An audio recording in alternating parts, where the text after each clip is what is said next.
Ça marche. Salut les amigos, je sais ça fait longtemps, mais ça y est, là on reprend. Donc le conte du marchand et du pauvre, partie 3. Fait un petit résumé quand même. Donc dans ce conte qui démarre avec... on a vu en bref résumé, ce conte démarre avec l'histoire d'un marchand qui avait fait un rêve qu'on prenait tous ses biens et qu'on l'amenait chez le pauvre, son voisin, son ami. Et la femme du pauvre a fait ce même rêve-là, qu'on prenait tous ses biens et qu'on l'amenait chez le marchand.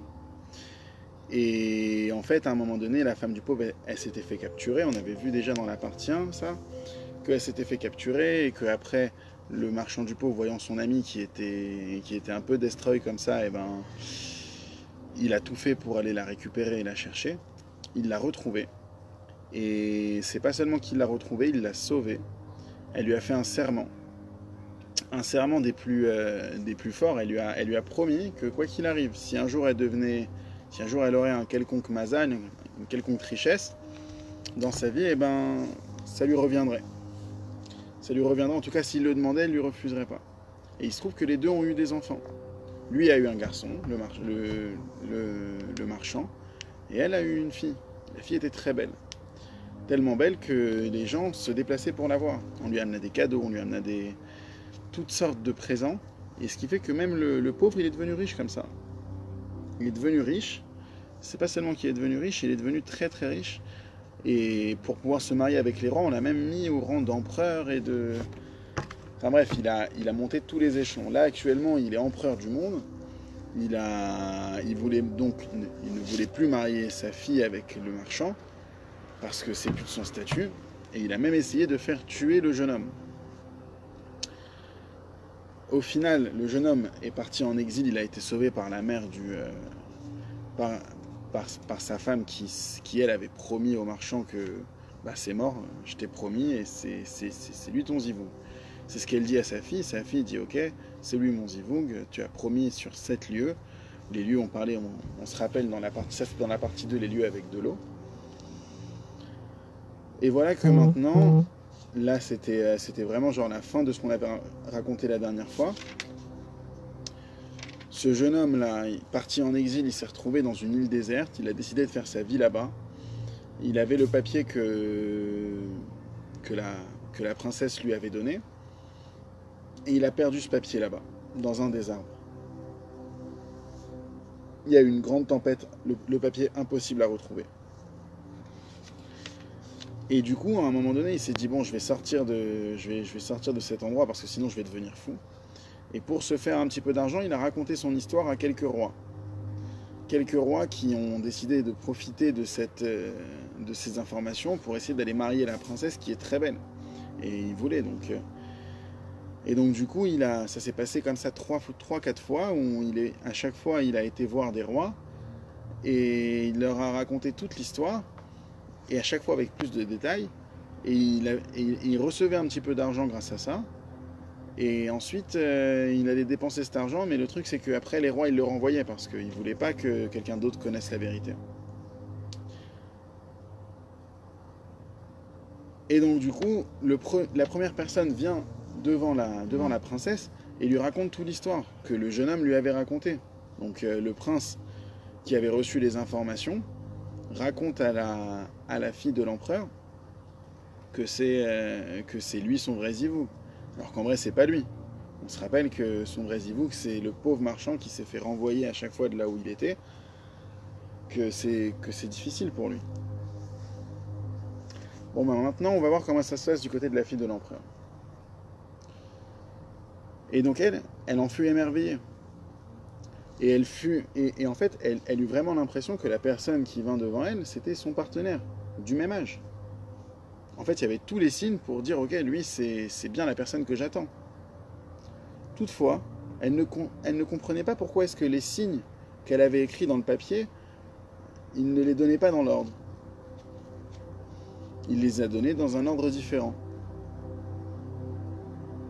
Mais cependant, elle pensa dans son esprit que c'était finalement l'art de la poésie et le rythme de son poème, qui dans son cœur fait que ça n'a pas forcément été donné dans l'ordre.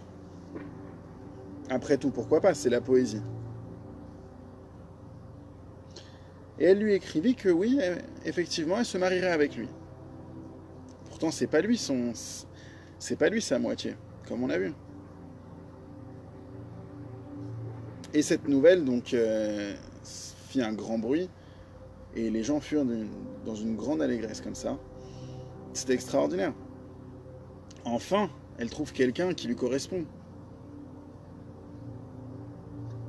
Mais voilà qu'un deuxième arrive. Il courut également là-bas. Bah oui. Et il déclara que, même si on lui dit que finalement elle avait trouvé chaussure à son pied et qu'elle allait se marier, il dit que non, moi j'ai quelque chose en plus, quelque chose que le premier n'a pas. Elle vient, donc le jeune homme vient et donne à tous les signes, lui les donna dans l'ordre. Et là la princesse, elle pète un câble, elle dit mais je vais devenir folle, c'est quoi ces histoires? Mais d'où le premier l'a su? Comment ça se fait que vous êtes deux à le connaître? Je n'ai donné qu'à une seule personne tous les signes et toute l'histoire. Je l'ai donné qu'à une seule personne, c'est mon seul vrai Zivoug, c'est lui à qui j'ai donné le papier et je lui ai dit tu dois revenir avec le papier. Maintenant, j'ai quelqu'un qui revient avec des informations, c'est déjà pas mal. T'as vu tout le temps qu'elle a attendu, la pauvre? Des années. Quelqu'un vient avec les informations qu'elle attend, c'est extraordinaire. Voilà qu'un deuxième arrive, non, là c'est chelou. Là c'est bizarre. Dévoiler la vérité ne lui parut pas bon. Donc le deuxième, il vient, et il dit pas qu'il a reçu les informations de quelqu'un d'autre. Il dit qu'effectivement, c'est bien ses informations à lui. Il voulait pas dire comme quoi il y avait un jeune homme qui lui a donné les informations, sinon ça veut dire « Ah, donc c'est pas toi en fait ».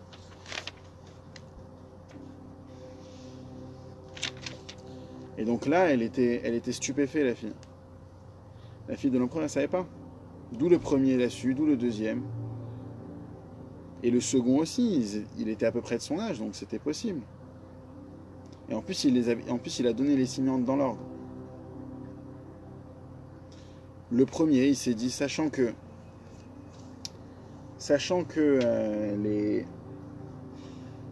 est possible que le premier, eh ben, peut-être que le premier, c'est en utilisant la poésie qu'il s'est trompé. Mais qu'en utilisant cet art-là, mais voilà, finalement elle était indécise. Tout ça pour dire que finalement elle était indécise, elle ne savait pas quoi faire. Et voilà qu'un troisième arriva. Et il donna encore plus de signes, encore plus précis. Et cette fois, c'était vraiment proche de la réalité émétie, la réalité la plus émette, la plus vraie.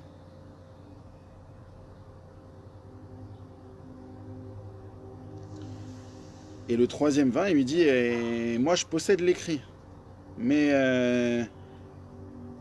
il est quelque part, je ne l'ai pas sur moi. Et il a réécrit en fait tous les endroits sur un papier. Et il lui a fait parvenir à la fille de l'empereur. Et le troisième, pareil, la troisième personne qui est venue, elle a réfléchi, elle a dit non, c'est pas bien, c'est pas bon si je dis d'où viennent ces informations, c'est-à-dire du jeune homme, son vrai Zivou.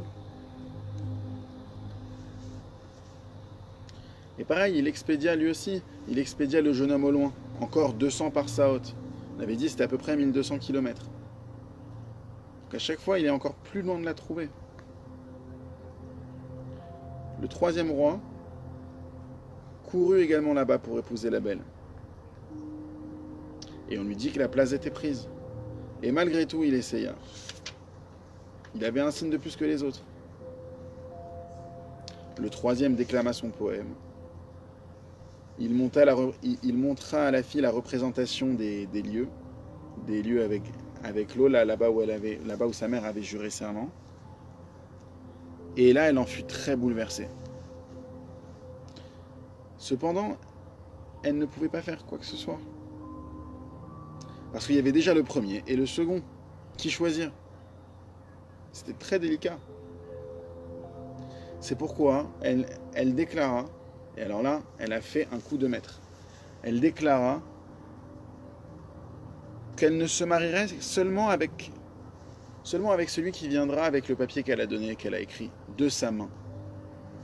Pas un autre papier, pas d'autres informations, seulement l'écrit qu'elle a fait de sa main.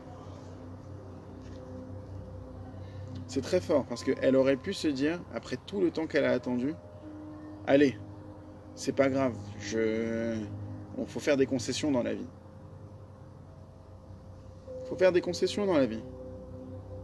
Bon, il est pas parfait, mais c'est pas celui que j'attendais exactement, mais il m'a donné les signes. C'est déjà pas mal. La conclusion de ça, c'est qu'il faut pas se brader. Et elle s'est pas bradée. Elle s'est pas vendue à moindre prix. Elle attend la personne qui lui correspond. Son zivougain, sa moitié. Et si elle a le moindre doute, alors elle peut pas. Elle est entière dans son choix.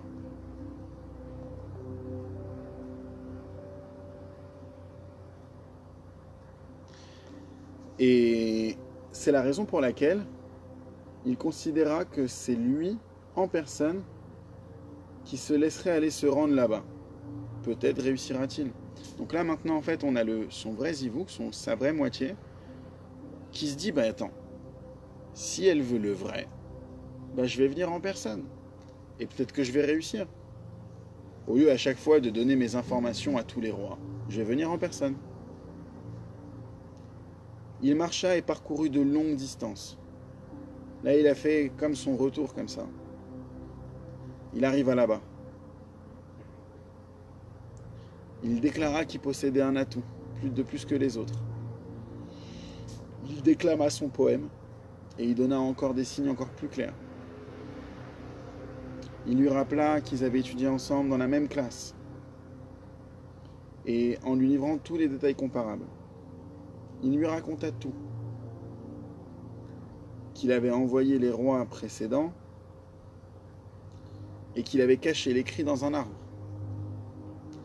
Et tout ce qui lui était arrivé. Mais elle ne tint nullement compte de cela. Bah oui, lui il arrive, lui c'est le vrai. Mais les autres, ils avaient aussi des informations. Alors toi t'es peut-être juste un gars qui a des informations en plus. Mais t'es peut-être pas le vrai. C'est celui qui ment tout le temps, une fois qu'il dit la vérité, on le croit plus. C'est pareil.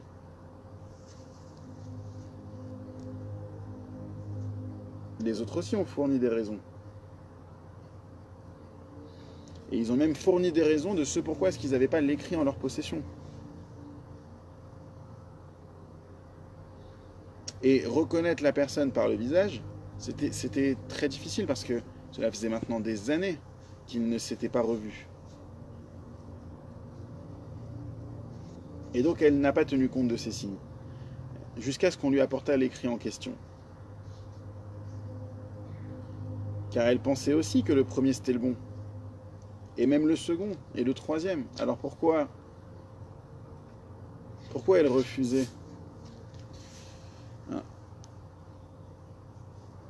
Et le jeune homme se dit que ça serait impossible de s'attarder. Et du coup, il prit la résolution de repartir. Une fois qu'il a été déçu, il a décidé de repartir et de retourner dans son endroit, dans son désert. Il marcha et parcourut encore de longues distances. Il revint au point où il était dans le désert. Là-bas, il y avait un peu de fruits, il y avait du poisson. Il pouvait tirer une flèche et trouver un peu de viande. Et il voulait terminer même sa vie là-bas. Et entre tous ces événements, il s'est passé même plusieurs années. Et le jeune homme conclut qu'il resterait là-bas dans le désert. Voilà, il a fait le test, il a essayé. Et finalement, c'est pas concluant. Elle a vu passer des gens. Elle peut pas lui faire confiance. Lui, désespéré, il revient en arrière. D'ailleurs, c'est peut-être la leçon de cette histoire que lorsqu'on est triste et lorsqu'on est un peu désespéré comme ça, on fait marche arrière. Faut pas faire marche arrière, faut avancer. Faut pas tenir compte de la tristesse. En yehush baolam. Il n'y a pas de désespoir dans le monde, ça n'existe pas. C'est Rabbi Nachman qui nous l'enseigne. Le même qui a écrit ses contes. Et si le tzaddik qui te dit qu'il n'y a pas de désespoir dans le monde, c'est qu'il n'y a pas de désespoir dans le monde. Et il a raison. Parce qu'en vrai, le désespoir, c'est quelque chose qui est intérieur à nous. Dans le monde, autour de toi, il n'y a pas de désespoir. C'est toi qui vas créer le désespoir à l'intérieur de toi. Et du coup, tu vas t'arrêter sur ce désespoir-là, sur cette tristesse. Et la tristesse, on sait que c'est le champ de culture de toutes les mauvaises choses. Et lui, c'est ce qu'il s'est dit maintenant. Voilà, j'ai essayé. J'ai fait ce que j'avais à faire. Ça m'a franchement demandé des efforts et du temps. Et je me suis pris un vent. Et voilà, je me suis pris un vent. Alors, ça y est, c'est tout. Je lâche l'histoire. Je vais m'isoler.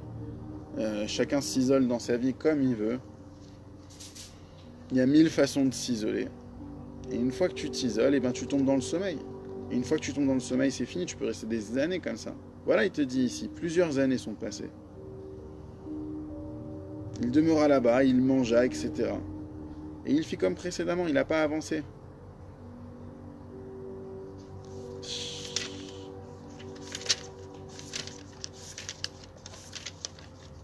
On va essayer d'avancer encore un tout petit peu. Cette fois, on laisse le jeune homme dans son désert et on continue. Parce que maintenant, il y a un autre élément qui rentre dans l'histoire. Et oui, parce que sur la mer, il y avait un assassin. Et le meurtrier entendit qu'existait une femme d'une grande beauté dans le monde. Et du coup, il pensait à l'enlever. Et pas pour ses besoins personnels. Lui, voilà, il nous dit, Rabbi Nachman, lui, il est eunuque. Voilà, il peut pas aller avec une femme, il peut pas aller tout court d'ailleurs. Donc c'est pour lui le seul intérêt qu'il a, c'est de la prendre, de la ravir, de la vendre à quelques rois et de se faire de l'argent grâce à ça. En gros, une prise d'otage. Et l'assassin, lui, il était sans foi ni loi. Il se laissa aller à son sort. Si son plan marchait, eh bien, qu'il réussisse. Et sinon, bah tant pis. Qu'aurait-il à perdre? Ces gens-là sont dangereux. Ça, faut faire attention. Une personne qui a rien à perdre, c'est une personne dangereuse. Il s'était en effet affranchi de tout joug, comme le sont les meurtriers. L'assassin partit et acheta un très grand nombre de marchandises, en quantité absolument énorme. Il conçut également des oiseaux en or, qui étaient faits avec un art particulier, au point qu'ils paraissaient être réellement vivants. Il fit aussi des épis d'or, et des oiseaux se tenaient sur les épis. Cela était en soi quelque chose qui semblait inédit, à savoir que des oiseaux puissent se maintenir sur des épis. Alors je rappelle que c'est les contes de Rabbi Nachman. C'est d'une profondeur inimaginable. Ça fait appel à des secrets de Kabbale qui sont des secrets les plus cachés. Qu'est-ce que ça veut dire? Les épis, les oiseaux en or, je ne sais pas du tout. Mais il faut savoir qu'il y a quelque chose dedans. C'est important. Et les épis ne se brisent pas, attention. Car c'était des gros oiseaux. Ils auraient pu faire briser les épis. Et il échafauda aussi des stratagèmes pour donner l'impression qu'il chantait. L'un frappa et sifflait avec sa langue, et un autre émettait une sonnerie avec sa bouche. Il a fait toute une mise en scène pour faire croire que ces oiseaux, ils avaient un quelconque pouvoir, ils pouvaient parler, chanter. Tout était conçu avec ruse. Car il y avait des gens qui se tenaient là-bas, à l'intérieur de la pièce.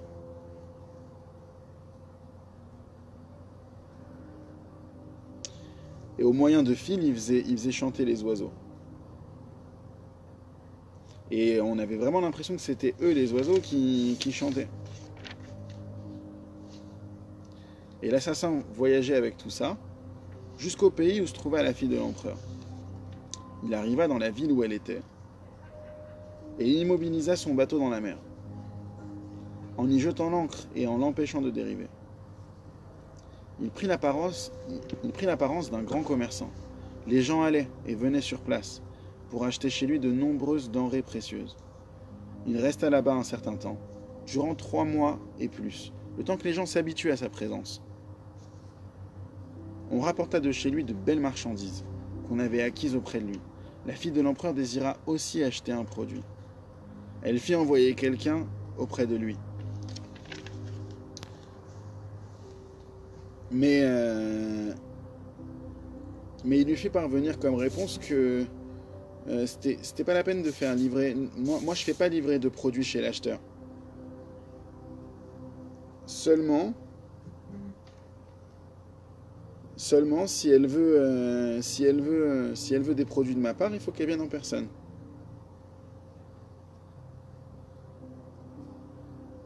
Et pour le marchand, personne ne pouvait faire pression sur lui. La fille de l'empereur réfléchit. Et elle se dit qu'elle irait auprès de lui. Elle avait l'habitude, quand elle se rendait au marché, de suspendre un voile sur sa tête comme ça, pour pas qu'on la reconnaisse. Après tout, elle était d'une grande beauté, et en plus de ça, elle était très connue pour ça. Donc si elle se faisait reconnaître, ça aurait pu être... surtout aussi pour que les gens ne tombent pas à la renverse. Personne n'avait vu une beauté pareille avant ça. Et elle couvrit son visage.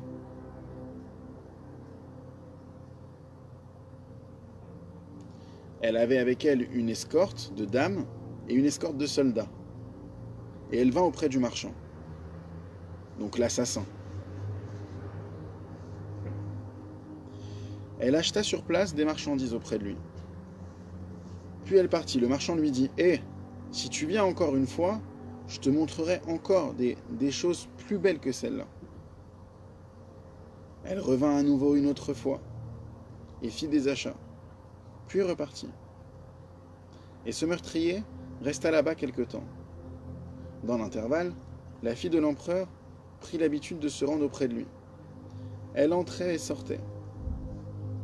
Une fois, elle vint chez lui, et il s'en alla lui ouvrir la pièce où se tenaient les oiseaux en or. Elle vit qu'il s'agissait d'une chose inédite et merveilleuse.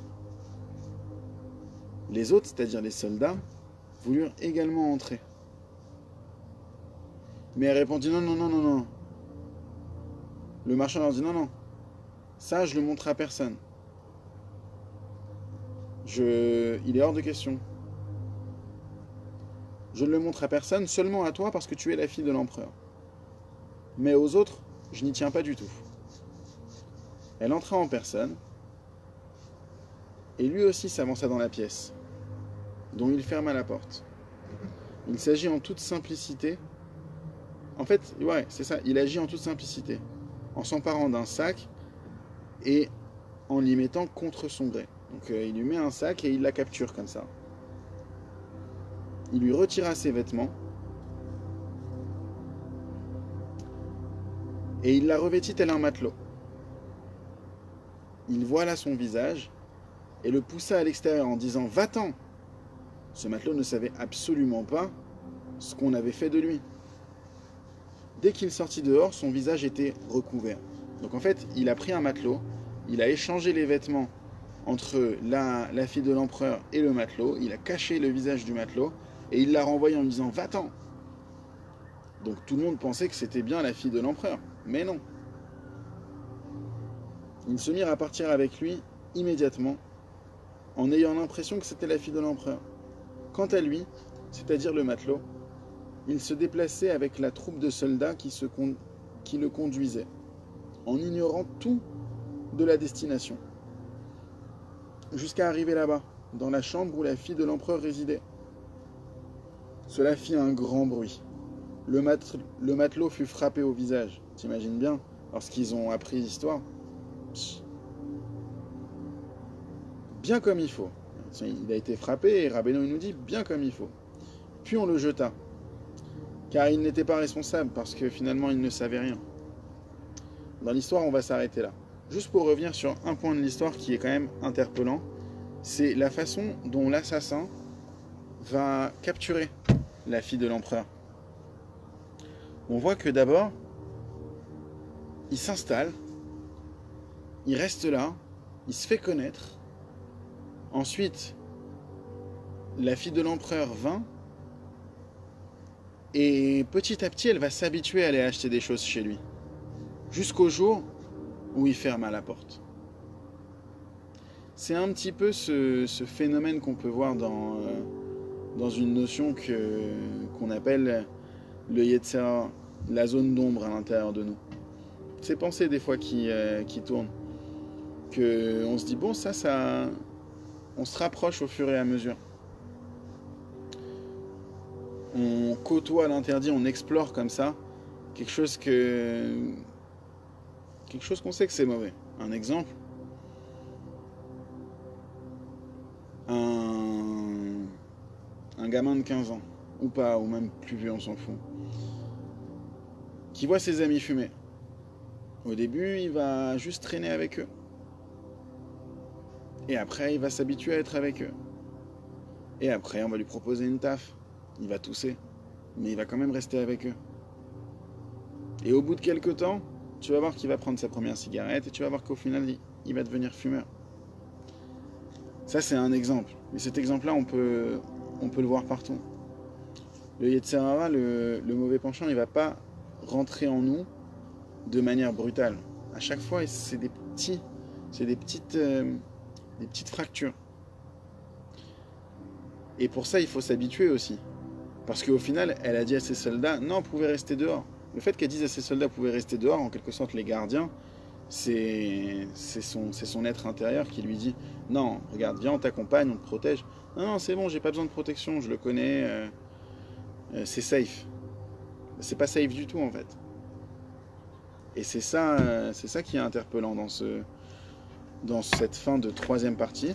J'espère qu'on arrivera à terminer la semaine prochaine l'histoire avec la quatrième partie.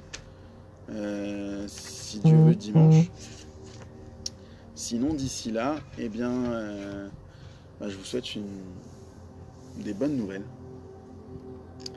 Allez.